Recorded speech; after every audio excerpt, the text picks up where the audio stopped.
Hi, నేను శ్రీదేవి. బీరకాయ gravy curry. దీనికోసం బీరకాయలని తీసుకొని శుభ్రంగా కడిగి పైన అంతా చెక్కు తీసేసి సన్నగా ముక్కలు చేసి రెడీ చేసుకోవాలి. ఇవి పెద్ద బీరకాయలు ఒక 2 బీరకాయలు, ఎండు బఠానీ నానబెట్టి ఇలా మొలకలైనా రావచ్చు, లేకపోయినా పర్వాలేదు, పచ్చి బఠానీ అయినా వేసుకోవచ్చు. కొన్ని జీడిపప్పులు తీసుకొని నానబెట్టుకోవాలి. 2 ఆనియన్ కట్ చేసి రెడీ చేసుకోవాలి. 2 పచ్చిమిర్చి కూడా కట్ చేసి రెడీ చేసుకోవాలి. స్టవ్ వెలిగించి కుక్కర్ పెట్టుకొని పెద్ద స్పూన్తో ఆయిల్ ఒక 2-3 స్పూన్ల ఆయిల్ వేసుకోవాలి. కొన్ని వెల్లుల్లి రెబ్బలు తీసుకొని దంచి రెడీ చేసుకోవాలి. ఇలా కొద్దిగా నల్ల కొట్టుకుంటే సరిపోతుంది. డైరెక్ట్గా వేస్తే ఆయిల్లో పగిలి ఫేస్ మీద అలా పడతాయి. అందుకని కొంచెం వీటిని చిన్న రోల్లో దంచి వేసుకుంటే బాగుంటుంది. కట్ చేసిన పచ్చిమిర్చి, ఆనియను ఇవన్నీ వేసి ఒక 5 నిమిషాలు వేగనివ్వాలి. నానబెట్టి రెడీగా ఉంచుకున్న ఎండు బఠానీ, ఇవి లేకపోయినా పచ్చి బఠానీ అయినా వేసుకోవచ్చు.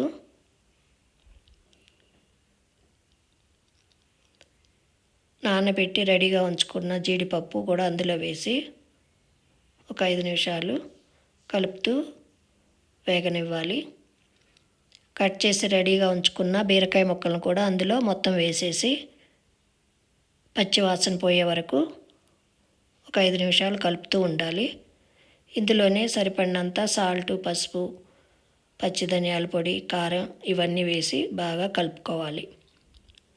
సాల్ట్ 1.5 స్పూను సరిపోతుంది. పసుపు కొద్దిగా వేసుకోవాలి.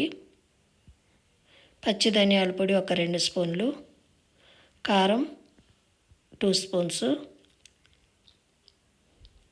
ఇవి మొత్తం బాగా కలిసేలాగా కలుపుకొని ఒక 5 నిమిషాలు ఇలా వేగనివ్వాలి. బీరకాయ పచ్చి వాసన పోయే వరకు ఇలా కలుపుతూ ఉండాలి. కొద్దిగా వాటర్ వేసి మూత పెట్టేసి 1 విజిల్ వచ్చిన తర్వాత స్టవ్ ఆపేసుకోవాలి. కుక్కర్ చల్లారిన తర్వాత మూత తీసి